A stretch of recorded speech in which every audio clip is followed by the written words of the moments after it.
A house is made of wood and stone, but only love can make a home. Welcome to the RepcoLite Home Improvement Show, helping you make your home into one you'll love even more. On News Radio Wood 1300 and 106.9 FM.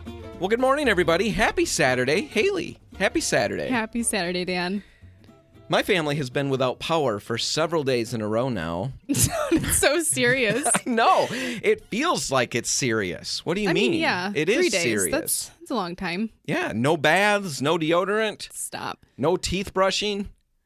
You have water. I know. Found that out on day 3.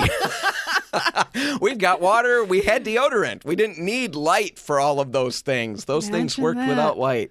No, we knew all that. We survived. We didn't have very much food in the house in the first place. So that was good, right? Sure. Silver linings. Yeah. Silver linings. Nothing went bad in the fridge. The things that were on the cusp of going bad, we just sat down one night and ate them all. Yeah. A couple kids crabbed about having to spoon down big dollops of sour cream, but I said, that's how it works. So disgusting. Another dollop. Keep eating. We don't want to throw any of this stuff away. So gross. Yeah. Turns out you can develop lactose intolerance by really overdoing it.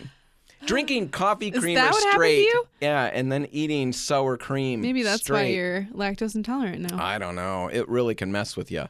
But we survived. That's the important thing. And I did learn a very important lesson, and it's about a lot of things. But one of the lessons that I learned, it wasn't a singular lesson, Haley. Okay, it was you learned a week lot of lessons. Yeah. Yes. But one of them, my favorite lesson, is get candles in your home that are unscented. Yeah.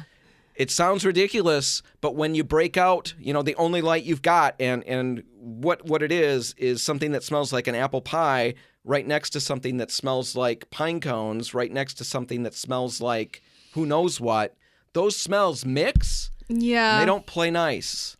And It's pretty intense. Yeah, they don't ask questions and they don't take prisoners. They will mess with you. It sounds like an instant headache, honestly. It was really bad. We were all crabby and tense. We could see, but that's about all we had going for us. We needed unscented candles. Get unscented candles. Keep the smelly ones for whatever you need them for, but at least have some backup unscented Smelly ones. Right? Yeah. I think that's good advice. It is good advice. You're going to thank me when this happens to you later. I probably won't. Okay. Well, anyway. Moving on. On the show, we've got lots of stuff. We're going to announce all the winners of our big contest and then launch the next stage of the contest where those winners can compete for a grand prize right? that's even bigger. And there's still stuff for other people to win, too. And yeah, everyone's a winner. Everybody's a winner. That's all coming up. We'll also be on the phone with Lauren Figueroa, interior designer, talking about decorating with vintage finds and how to find them. One of my favorite topics. Yeah, that's going to be fun. Right now, let's talk about water heaters.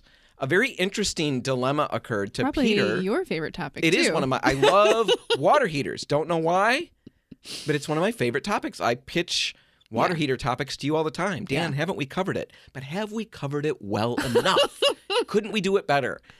Don't know what my fascination is, but I stumbled into a new one, something that I didn't know, and I want to share it with everybody because chances are you don't know it either, and you probably have this on your water heater in your homes right now. So Peter Ogle from RepcoLite, he's been on the show. He runs our online chat. He works at Lakewood sometimes. Yep. Yeah. So he calls us the other day. He's working on his basement. He's ground the concrete down so he can put a new coating on the floor. He had carpet down there or something, had to get all the glue off. Right. And then so he used our on-floor machine. It takes all the dust and stuff and sucks it out with a special vacuum that we rent out with the machine. Exactly. So dust-free, really cool. Super cool. Well, Peter had to do the steps as well. He had concrete steps. He can't put the machine on the steps. This not part's successfully. Not so cool. So he had to use an angle grinder and created a ton of dust. Right. There's no way to attach a vacuum to that kind of machine. So, or if there is, Peter chose not to. And so he filled his whole house up with dust. That's important. All right. So once he gets that all cleaned up, he puts this epoxy on the floor. 2-part epoxy, really high-end coating. And it really has a lot of benefits, but one of the negatives is the stink. It's really smelly. A lot of fumes. Yeah. And so he also fills his house up with that. So I'm sure Peter was a big hit with his wife over the course of this week. Now it stinks. Yeah. But eventually, all of that's done. The smell starts to dissipate. Floors are beautiful. Peter goes to take a shower right? Because he's earned it. Right. And his wife has requested that he please take a shower. So Peter goes and takes a shower and notices that the hot water isn't quite as hot as perhaps he might like it. I don't know. I'm just guessing. Sure. Anyway, he gets out. His wife goes, takes a shower. Now the hot water's all gone.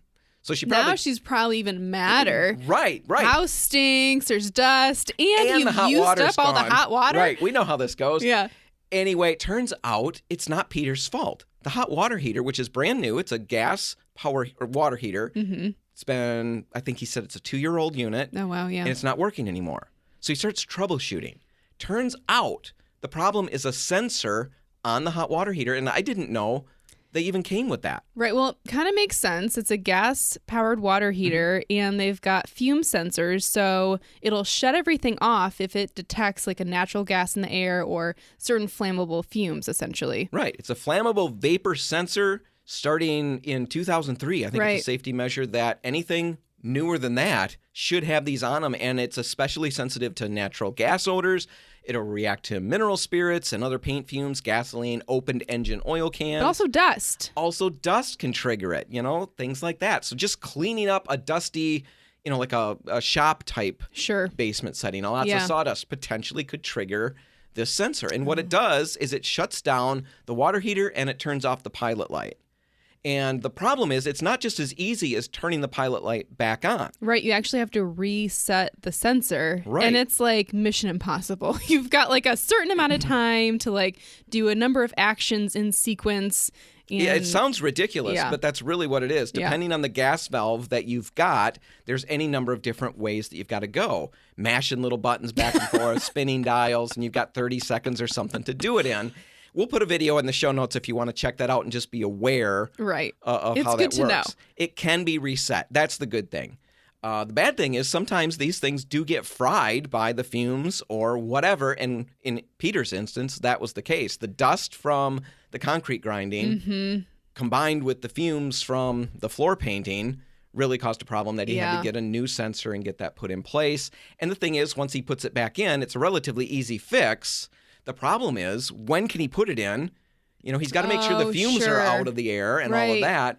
And anyway, long story short, Peter was out of hot water. We wanted to make you aware of it. And as we dug into it, because we didn't know about these things, we found a few interesting things that if you're storing paint by your hot water heater, just in boxes or on the shelf, fumes from the paint could trigger this. So move the paint away. Engine oil, if you happen to have any of that in the basement for some reason. A cat litter box. A cat litter box even could potentially trigger this. I wouldn't have thought of that, but the dust probably from the litter and then maybe the ammonia. I don't know. I don't know either. But if you are doing work in the home, like you're refinishing hardwood floors, doing painting, stuff like that with oil-based products, be aware. Shut the hot water heater off. Right. One other thing to consider is if you're going to be doing a basement floor like Peter, go to a water-based paint. Benjamin Moore has floor and patio. That'll work great down there, hold up really well. RepcoLite has water-based floor products as well, so there's definitely less stinky options now. Definitely less stinky options. Something to check out. FV sensors, flammable vapor sensors on your water heater. Just wanted to make you aware. Now you know more than other people know. Now, we're going to take a break. When we're back, we'll be in the studio talking to Lauren Figueroa about decorating with vintage furniture. Yeah, that's all just ahead. Stay tuned. Helping you turn your house into your dream home. This is the RepcoLite Home Improvement Show, presented by Benjamin Moore on News Radio Wood 1300 and 106.9 FM. And we're back, and Haley and I are on the phone with Lauren Figueroa, interior designer. Out of where, Lauren? Where are you based? We are based in Clarkston, Michigan, and we work with clients all over West and Southeast Michigan. All right. Well, thanks for talking with us on the phone today. You bet. And we want to talk about something that's, the last couple times you've been on, we've talked about budget-friendly things, and that's near and dear to my heart. Absolutely love saving money. And the other side of this that's really interesting is we want to talk about designing with, used furniture, vintage decor, antique, all of that. And Haley and I have, we've kind of skimmed over this idea multiple times on the show because we both have found all kinds of places that we can find really good prices on stuff. It's very interesting stuff. It's all very old. very vintage. And you've got an article coming out in the Grand Rapids Magazine about this very idea. And so we want to just talk about that. And basically, we'll let you run with it. Awesome. Yeah. So the inspiration for this article came from the fact that currently, as we all know, supply chains for furnishings and decor pieces are so backed up. I have clients order a sofa and it takes them 7 months to a year to get it, which just feels ridiculous. And I have always been somebody who has loved the hunt of looking for vintage and used pieces, whether online or locally or garage sales. Absolutely. And yeah, so it's been, that's not the easiest thing to do for interior design clients. Just because things, they get snatched up really quickly. It doesn't necessarily fit into a nice, clean box of a process. Mm-hmm. But I was like, well, this is what I do for myself. How about I share a little bit about that with the audience? Yeah, I like that. And I guess it makes sense because I was trying to picture this process as an interior designer sourcing these pieces for clients. And I can imagine that would take, it would be faster than waiting on supply chain, but it would take some time, I'm sure, because you've still got to find that right thing, and there's no guarantees with used stuff. Yeah. Sometimes they're snatched up in like a few minutes, or you get it and you're like, this is not what I thought it was going to be. But you're still able to do that with clients, find these used things? I don't actually do it a whole lot for clients, but for my own home, it's something I do all the time. So walk us through that process. I know what we've done, and I guess I'm just interested in what that looks like for you. Do you have some favorite places that you go? How do you get the people out of your way? When you find something you want? Sure. You gotta box them out, Dan.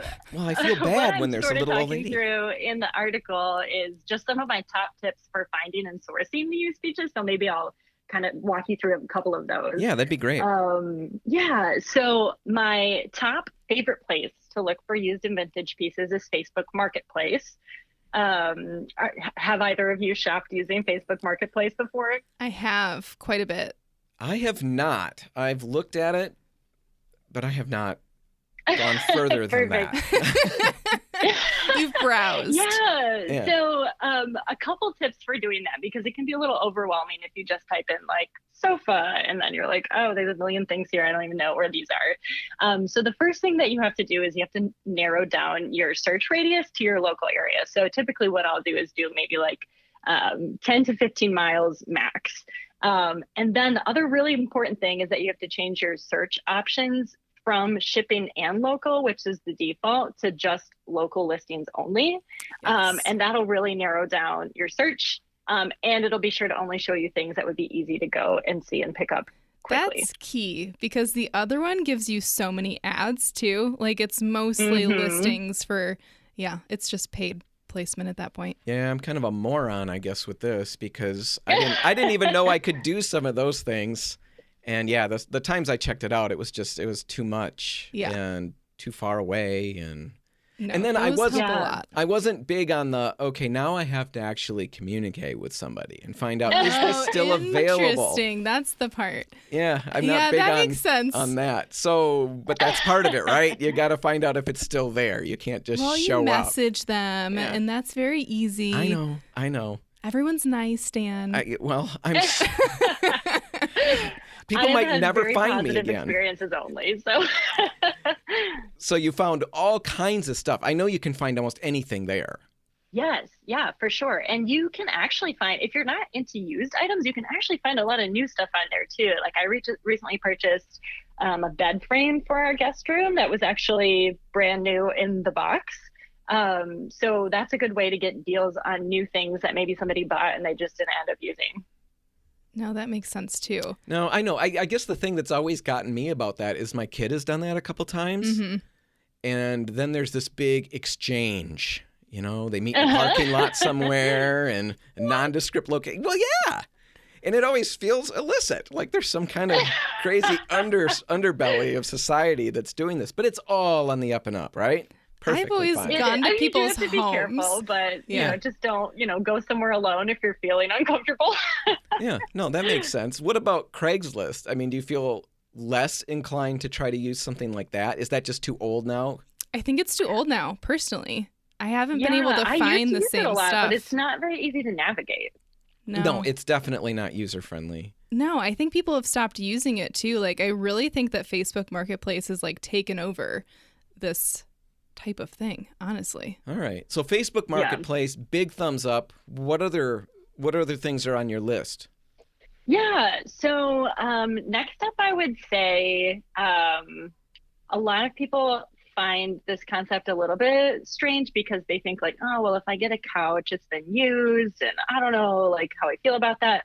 But I wouldn't let that deter you. So if you can find a sofa, even if it's not in a fabric you like, or if you're just uncomfortable with having fabric that's been used, reupholstering can be a really great option, and it can still be more cost effective than buying new, especially if you're finding brands from manufacturers that are like very high quality. Yes. I know there's a lot of mid-century pieces out there, and that style is still very popular. And those pieces are built so well. So if you find something like that, you could get a sofa for like $50 and then recover it in a new fabric, and it'll still be faster and more cost effective than sourcing something new. Well, right. And we live in the perfect place for this too. Like in West Michigan, especially, there's so many beautiful vintage mid-century modern pieces.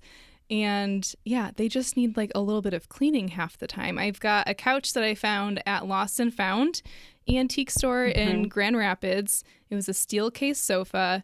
I got it for like 1/8 of the price of a new one. They still make this exact one. And all I had to do was steam the fabric and it's brand new again.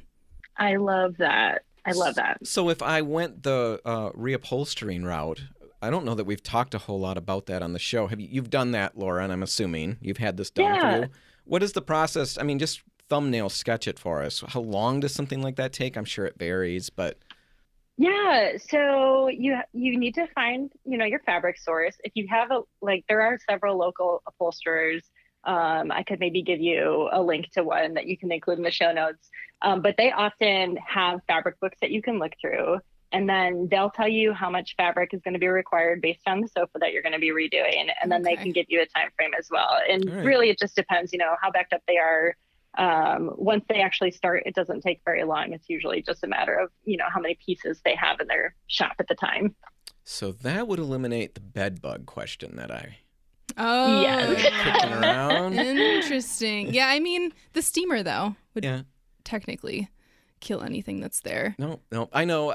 With doing this show, Lauren, we dig into all kinds of different topics. And I know. A few weeks ago, we talked about diatomaceous earth. Yes. Which is just it's an organic powder you can sprinkle around and it will kill bugs. And one of the bugs it will kill is bed bugs. And that led me to another story of somebody who bought a bunch of used furniture. And after a year, apparently the bugs had hibernated or whatever they do for a fair amount of time. And almost a year later, her home was infested. So, of course, that freaked me out. Oh, my gosh. Of course you And now I've said it out loud. Oh, my gosh. So, yeah, there's people burning stuff in their front yard right now. All right. So what other things, how many more do you have on your list? I should have pulled it up and I tried, but I couldn't find it. How many other things are on your list, Lauren? Let's see. I think I have 3 more things on the list. All right. Let's get those 3 on the other side of the break. Can we do that? Yep. Let's do it. All right. We're going to take a break. Haley, are you good with that? I'm good with that, Dan. Yeah, I didn't mean to make you a third wheel in this. But Laura and I, we're on a train and we're heading somewhere. Catch up. All right, we'll be back in the studio and on the phone with Lauren Figueroa, interior designer, talking about finding vintage and used items for your decor and why you might want to and how best to do it. That's all coming up in just a minute. Stay tuned.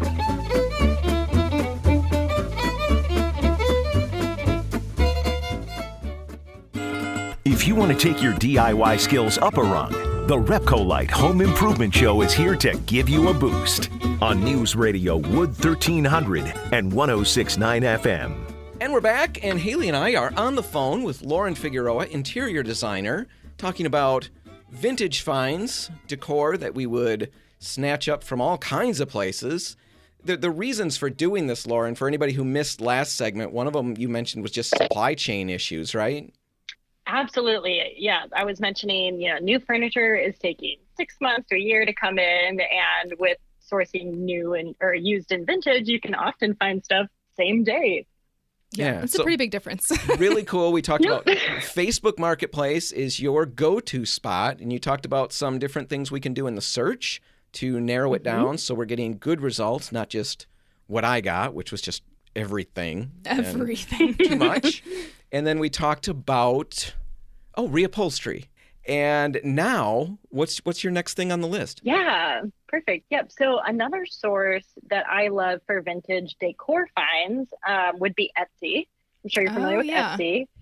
And the thing that I like to find on there most is vintage rugs. I know this style is very popular right now.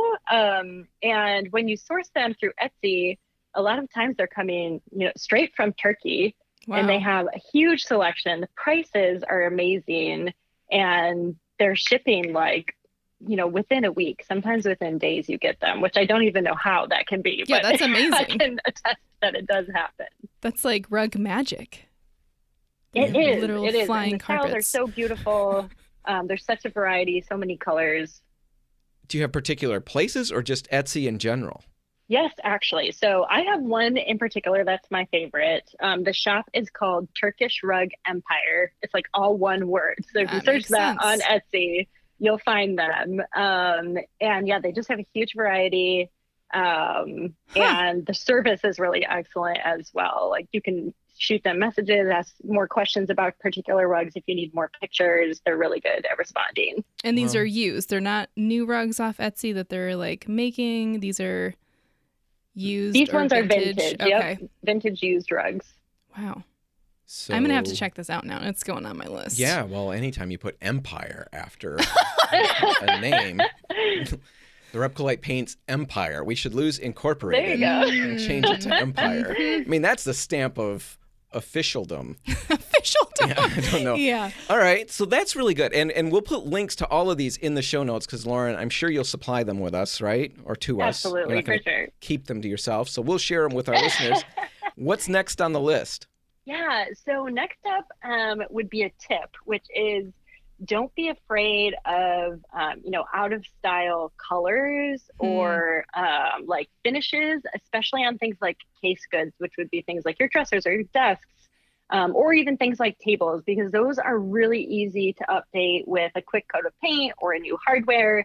And there's even people locally who, if you find a really cool piece that looks just a little run down, you could have it reworked by them. Well, we like that one. Yeah. Well, Lauren, I like Anytime we're repainting. I like them all, Lauren, just so you know, Haley.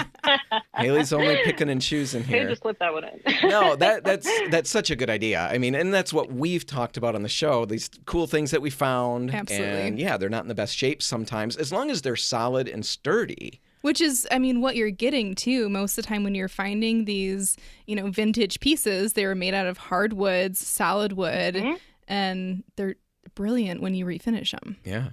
Very, very cool. Absolutely. Last one on your list, Lauren, if I've done the math right. Last one. Yep, you got it. So my last one is to not underestimate a good old-fashioned thrift store. So places like, Goodwill, New to You, Salvation Army. My tip for you here is to focus in on the home sections. So things like pottery, the artwork sections. I always love to check for any, cool, unique vessels that I could use for things like houseplants. And then always make sure to flip through the art section, because a lot of times, even if the actual art within the frame isn't your style, the frame could be something that you could use to put your own piece or photos in, or even repaint. And those things can be really expensive if you buy new. So that's a great way to find it at a cost. I love that tip. Yeah, that one's really good. And I think it's very interesting because I love all the antique malls and stuff like that. Haley, we've talked about that. There's tons of places you can go and find really interesting stuff. And as long as you're shopping smart, you can find it at good prices. Sometimes you find it where it's more than what you want to pay, of course. Well, all that always happens. But I have noticed, my daughter has really shown this to me in an obnoxious manner. She has gone to all the thrift stores. She does that. And in my head, I've always thought she's not going to find these amazing, cool things that I'm finding at these antique places. Of course, you're competitive about it. I am. And of course, she has come home with some ridiculously cool stuff that she has paid almost nothing for. Yeah. And in fact, my mom this weekend starts texting me all these pictures from just a Holland good thrift store kind of a thing. And she's walking around and really drove me nuts because I didn't want to be spending money. And now she's sending me pictures of this full-size bed that was the coolest antique bed I have ever seen, frame Oh, cool. and all of that. wow. I mean, it was just immaculate. And for a very reasonable amount of money. We went down, my daughter and I went and looked and found all kinds of stuff in there that, yeah, I was surprised to find in a place like that. I was expecting more, avocado refrigerators and stuff like that lined up. Plenty of good stuff. Don't look past those. And in fact, the art, I've seen a very interesting, I don't know, it's not a trend. It's particularly a handful of artist people. I'm using air quotes with artists because Haley's an artist and I don't want to offend Haley. But these people have found, they go and they buy all this, thrift store artwork, which has sometimes a look. Sure. Sometimes you can get really lucky, but a lot of the times it's a certain look. Yeah. And then what this particular one that I saw does is he puts, what's it called? SpongeBob in there. So he paints a picture of SpongeBob into the settings. And that's kind of hilarious. it is very funny. So even if you don't find something that's particularly amazing, you might find something really fun that you could do down the road. I like it. I did not know we were going to go with that. No. I could have didn't never either. guessed. No, I tend to wander and all of that. Lauren, we've got maybe a couple minutes left. Any really cool finds, something that you're really proud about? When we catch Oh fish, my we want to share gosh. that. Anything awesome that I you have found? so many things in my house that I am so excited about. But I guess I would just point, so like the pictures that you will see in the article with the magazine, I think they're mostly pictures of our guest room. And I'm really proud of this room because really everything in that space, aside from maybe like the bedding, was something I found new or used via Marketplace or just thrift store. So I get most excited when I'm like, wow, look, I could do a whole room using all of these used pieces for that's really fraction of the satisfying. price. It's so much fun. I know my kids, we have gotten into that a lot. We go around, we find all this stuff. And I'm not looking largely for furniture. I'm really looking for decor type items. And my daughter has said that when I go, like officially go, move on to the next stage of whatever comes next. She said there's going to be a war between all the kids over the stuff that I've collected. She's already, my gosh. yeah, she's already going through the house putting her name on things. Oh my gosh. I know it's a little, It's a little morbid. Grim. Yeah. but I feel so complimented. They Oh, say that okay. my Sure. taste and the things that we've acquired, because these are so many of them are one of a kind of strange things. It's just been so much fun. You mentioned that at the very beginning, and I guess I wanted to get back to that at the end. It's just the search can be Yes. almost as much fun, sometimes more fun than the actual thing you found. And when you love the thing that you found, like you're talking about your guest room, and then the search was fun. I mean, the whole experience is 10 times better. Well, yeah, it's an experience. Yeah. I Absolutely cool. So, Lauren, the article is in the Grand Rapids Magazine, right? The September-October issue? Yep, you got it. And our listeners can go check that out. And if they want to go to your website and get more information, if they want to reach out to you, because you'll help them put their whole home together. You'll do design in a day. We talked about that on a couple of weeks ago that aired. If they want to get in touch with you, what's the best way? Yeah, so our website is lfdesigns.co, and that's actually our handle on Instagram and Facebook as well. Perfect. All right. Lauren Figueroa, thanks so much for talking with us today. Yeah, it was so much fun. Thanks for having me. All right, we're going to take a break, and when we come back, we're going to give you the names of all of our winners for our big contest. That's just ahead. Stay tuned.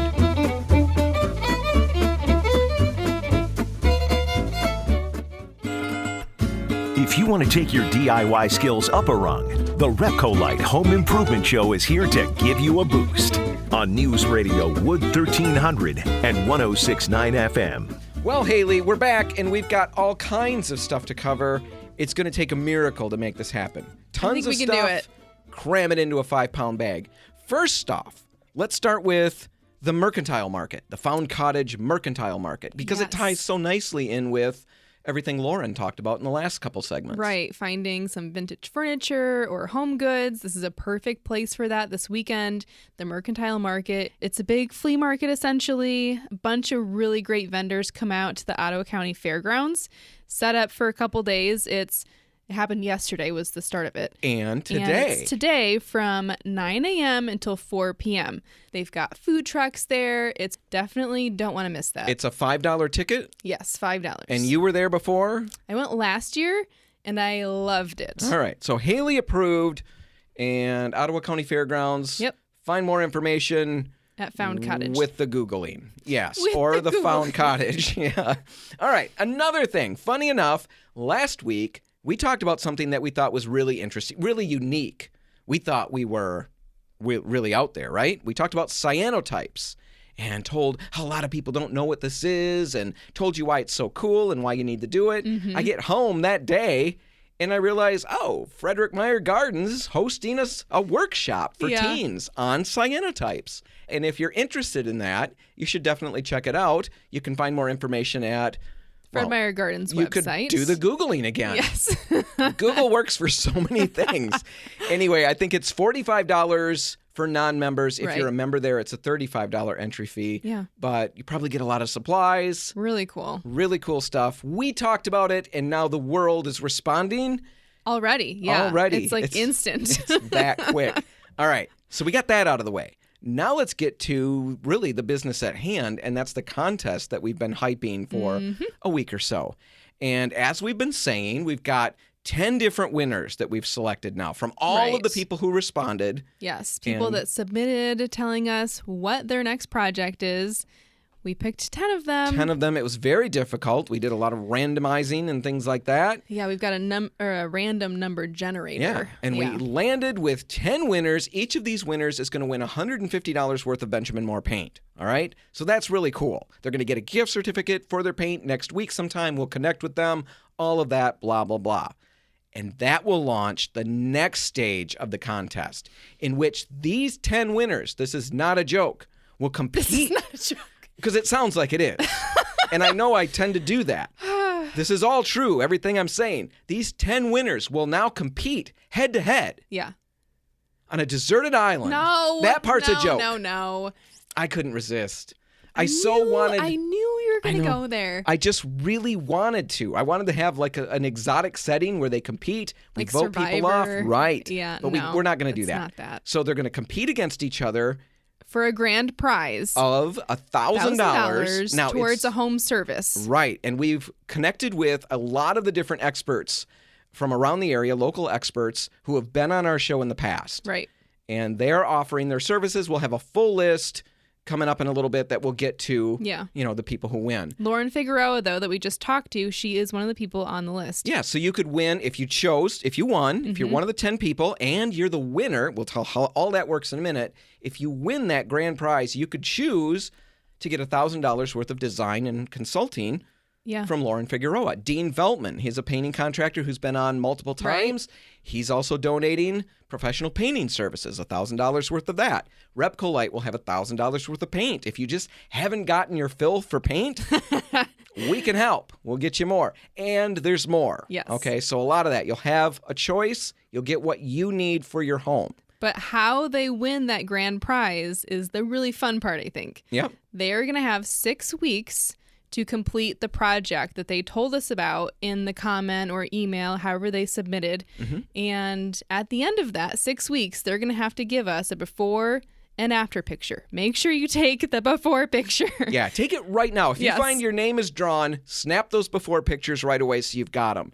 It's really easy to forget. I always forget. And if you move past it, we won't have anything to show people. So they're going to take that before and after picture. They've got 6 weeks to do that, and then they've got to get that set of pictures to us. We will then post both the full set, the before and the after. Yes. And we'll open it up for voting. And all of you, everybody out there, and everybody out there's friends, or even people you kind of just like, you can send them to this website that we'll give you. All of that will come later, and they vote. All right? And the winning picture, the one that gets the most votes, is going to be the one that wins the grand prize. Right. Now, the really cool thing, or one of the really cool things, is that 3 of the voters are also going to be winners of $150 worth of Benjamin Moore paint. So even if your name is not called in the next few minutes here, There's still hope. There's still hope for you. All right? We will have all of that information as it comes out. Like I said, they've got 6 weeks to work on it. We'll be interviewing some of these companies who are offering prize packages. Right. And talking to them about it. And I think we're going to need those pictures by October 22, Yep. 21. 21. We're is when going to we need 'em. announce it, the start of the voting on October 22 on that week's show. And then on October 29, it's so many words, so many syllables, so many things to say. On October 29, we'll announce the grand prize winner based on the votes. All right? All of that info will be forthcoming, with a lot more detail. Right now, let's get to the actual winners, right? Yes. That's the important thing. And we don't really have a specific order. We'll just give you their names, and I'll promise you right off the bat, I'm We're going going to to butcher them. butcher some of these names. So I apologize on behalf of RepcoLite and everybody involved. We don't want to hurt anybody's feelings, but we're going to. All right, Rich Tenelshoff. Yeah. Rich Tenelshoff. You are one of the winners for the $150 worth of Benjamin Moore paint. And Yes. It's funny, Rich sent us an email that said his wife has been trying to get him to paint the kitchen cabinets for years now, and he has resisted stalwartly. And finally, he's caved in, and this is going to push you way over the top now, Rich. Now you're going to 'cause now have to you've do it. Got the paint, and you've got 6 weeks to paint those cabinets. Yeah, so Rich Tenelshoff. Rachel Thompson, you're our second winner. Rachel's got a new home. She wants to personalize it, and I believe she's starting in the bathroom. Yes. Start with the bathrooms. Go from there. I actually did the same thing. It's funny. Well, there you go. Haley approved, Rachel. So those are the first two. Ashley Joven Slotin. Ashley's painting a mural in the nursery, mountains. Yeah, like a mountainscape. We've got a really similar mural in our Plainfield store. Abby there did that mural. And yeah, Ashley, if you want some tips. Yeah, head to Plainfield. They've got some answers for you. So there's the top three, or not top three. Those are three. I shouldn't say that. No no order. particular order. Top 3. No, that's just 3. Jason Boomsma. He's doing a 1970s brick fireplace and fixing up the basement. And I think It's it's like kind your of project. Right. I did the fireplace. It's Yeah. a huge improvement. So, it's Dan approved. So Jason's on, he's got a big thumbs up for that. But I think it's really funny that in the basement, they're painting over a mural. Yes. So Ashley's putting on a mural. Jason's painting over a mural that's been up for a while. Yeah. So His wife had a nursery or a daycare Yeah. down there, and now they're painting over it. So there's 4. Kelsey Ambrose. She's finishing up a basement space. They've got a new baby. yeah, Small small house. house. They need more room. All right. So those are the easy ones. Now it gets real. Diane Almager. Oh, that was the best I have ever done on that one. Yeah, that actually sounded coherent. Yeah, I wish you could have heard the practices. It was just garbled. So Diane Almager. Aumaugher. So sorry, Diane. Yeah. Diane has a son who's just turned 13, and he's had the same exact room since he was 3. It's time Yes. for an update. Yep. And now she's got the paint to do it. Katie Yeager or Jagger? We had a debate. We weren't sure. So I decided to say both. Yeah. You're doing a shed and a fence, and this was your choice. It's not like I'm assigning. Here's what you're doing. The address is my address, and we'll be fixing those things up. Yeah, you need to do that too. Should be doing that. So Katie Jagger or Yeager. Court Ziegler. Court has a new baby in the house. Yeah. Wants to And- repaint the living room and dining room area. Yeah. So that's really cool. Leah Marie, bass or bass? I think bass. Okay. I was leaning towards bass. Probably not. Bass makes some, yeah. Well, I guess I shouldn't. Either way, it's wonderful. See, I just keep digging and it just gets worse. She's going to make a kid's playroom. And it's going to be spectacular. Yes. And the last name, drum roll, Lana Denharder. She's doing mudrooms, lockers, and a hallway. Mudroom lockers in a hallway. Yeah, that's what I just said. Maybe I slurred it. No. Now we'll go to the tape later and find out who was right. Mudrooms, lockers, and a hallway. Lana Denharder, Leah Marie Bass, Court Ziegler, Katie Yeager, Diane Almager, Kelsey Ambrose, Jason Boomsma, Ashley Joven, Slotin, Rachel Thompson, and Rich Tenelshoff.